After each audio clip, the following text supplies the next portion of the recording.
Hello everyone, I'm Shivang Mehta. In this session, we are going to technically analyze Hexagon Nutrition IPO, which is coming up, really soon. So it is a nutraceutical company and it has a great advantage in the market. So we are going to analyze in next few minutes. I'm going to tell you that is this IPO worth investing or not. Before we get started, please subscribe Yoshops channel for analysis of new bonds, NFO, NCD, IPO, ETF, and many more.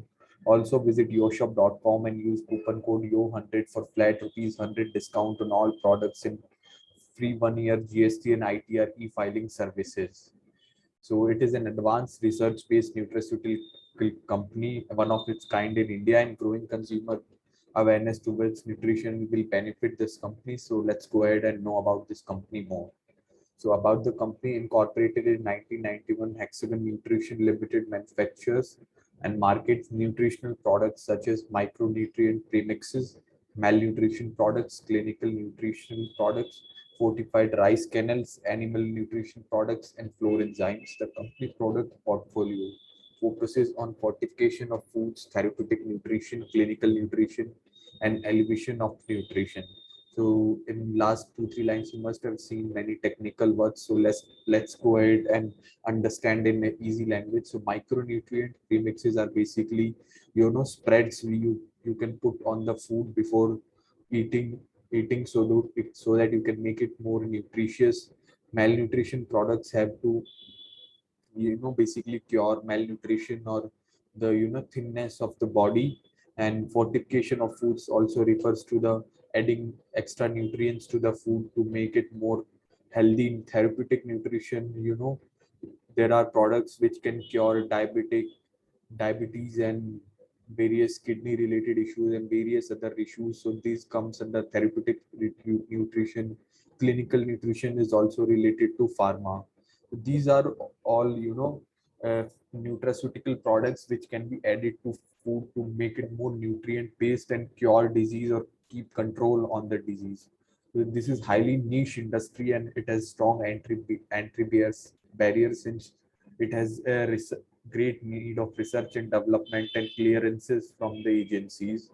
So it's this stock has a great opportunity for the future. So company's products are available throughout the India. Company sells products over 70 countries such as South Africa, Malaysia, Ethiopia, France, Polynesia, Ghana, Indonesia, Kenya, Brazil, among others. Financials of the company, if we see, so total assets of the company is around 2000 crores, and company consistently makes revenue of around 1200 to 2000 crore. In last recorded quarter, company has made 1200 crore revenue and profit after tax is 152 crore. So net profit of the company is 7 to 8%. So this is quite impressive for the company.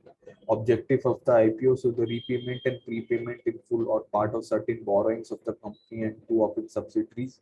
So company has borrowings of around 200 crores. So company is going to pay off with the proceeds of this IPO, funding the incremental working capital requirements of the company. So as we know, this company is highly based on research and development and needs regulatory clearances. So working capital requirements are high. Funding capital expenditure requirements were expanding on existing facility at Nasik. So company wants to expand its existing facility considering the growth in demand and expected growth in company in coming years. Investment is on our subsidiary HNIPL for capital expenditure requires at our existing facility. So general corporate purposes are also few of the objectives of this IPO for the company. IPO details. So this is in a book built issue IPO. Face value is rupees 1. Opening and closing date will be soon announced, and company will be listing on BSE and NSE. So there will be a fresh issue of 100 crores of face value of rupees 1, and offer for sale is of 30 30 crore 11 lakh 3,918 equity shares, that is offloading by the promoters. At this point of time, promoters hold 99% of the company. Coming to the strengths of the company, so it is pioneer in micronutrient premix formulations, business in South Asia and market leader in customized premix formulations in India. So company basically develops micronutrient premix. So these are additive to the ready-made. And you can add these premixes to a food to make it more nutrition. So company is market leader in South Asia in this whole industry. Company has a leading brand in wellness and clinical nutrition, long-standing relationship with marquee clients leading to recurring revenues and repeated orders. The company has a list of marquee clients like Amul, Coca-Cola, which will keep repeating its orders, and order book is safe, and there is no issue of bad debts when, since they are all reputed companies. Strong R&D capabilities with the focus on innovation. So company has been established over 25 years, so it has strong R&D capabilities and understanding of the industry. So that is going to be a advantage for the company. Extensive manufacturing capabilities of product with stringent quality and food safety procedures.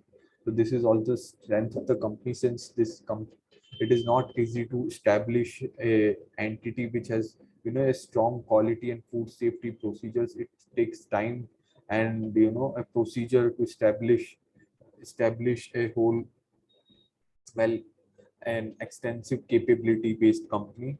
So well established pan India omni-channel distribution with presence across the various geographies. So company has presence across the geographies, and it is omni-channel distribution, which refers to online and offline companies available. Professional turned entrepreneur promoters with experienced management team and backed by reputed institutional investor.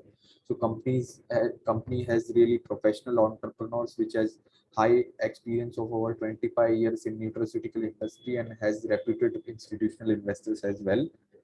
Coming to the risks of the company, so the company is heavily on reliant a selected group of customers in premix segment. Its top 10 customer constitute 51% of revenue in financial year 21, and its future operations is essentially linked to continuance of these relationships. So company has revenue concentration issues, since large chunk of its revenue comes from the small group of customers. So company does not maintain long-term contracts with third-party suppliers. As a result, its business may be adversely affected by shortfall of supply or increase in price of raw material. So company does not have third-party contracts with third-party suppliers for long term. It might be due to the working capital issue, but company will look forward with the use of the proceeds of this IPO to come up with long-term you know contracts and reduce the risks of raw material shortage supply in the future. Inability to obtain or renew requisite statutory or regulatory permits and approval for our business operations affect cash flow. So companies is in the industry which is highly regulated by the agencies. So inability to get permits or approvals in future could affect the cash flow of the company. Its distribution-based business model in India and overseas markets. It has 25 regional distributors in Latin America, Southeast Asia, Africa, and Middle East. Ability to expand and grow depends upon the reach and effective management of distribution network.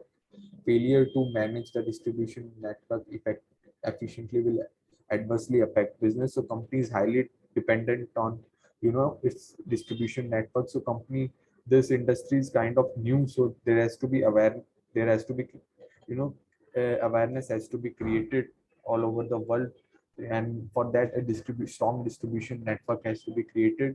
So along with professional expertise in technic technical product development, a distribution net concentration on distribution network is also required. The outbreak of COVID-19 or outbreak of any other similar severe communicable disease could have potential impact on business. So this can be any risk for any type of business. So customer base and scope. So the premixes are supplied to brand like Coca-Cola, Amul, Dabur, LT Foods, Marico. In its fillings with the market regulator, company also said that it plans to introduce nutritional products in newer therapy like gynecology, fertility, sexual wellness, and health aging. So company has a strong customer and reputed customer base with repeated or reputation in order books. So this is a safe haven for the company, and company is also looking to expand in various other product lines.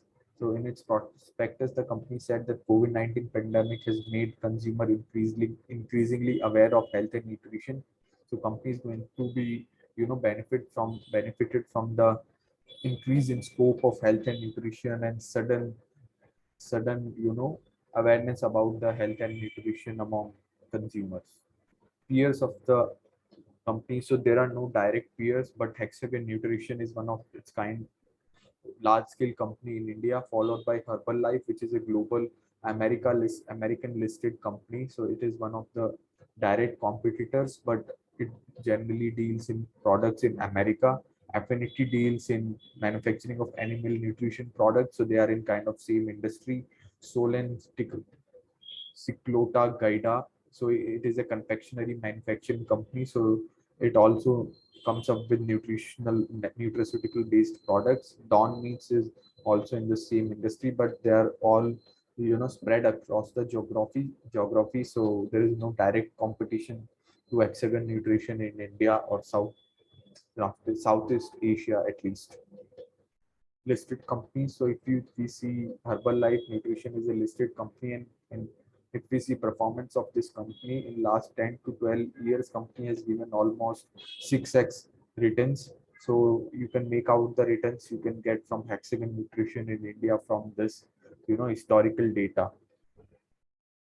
Should you invest in IPO or not? So considering various factors such as strong fundamentals, reputed customer base, first mover advantage, barrier to entry in industry due to regulatory issues, recent consumer awareness towards nutrition, and very strong future growth prospect, investor must subscribe to this IPO for long-term investment, irrespective of volatility in capital markets due to geopolitical tensions or rate hikes, interest rate hikes by central banks. Investors with moderate to high risk appetite and long-term vision of wealth creation should subscribe to this IPO. Leveraging is not advisable for this IPO since we might not see listing gains like other players like Happiest Minds or other players due to volatility in stock market. But long-term investors should definitely invest in this. Thank you.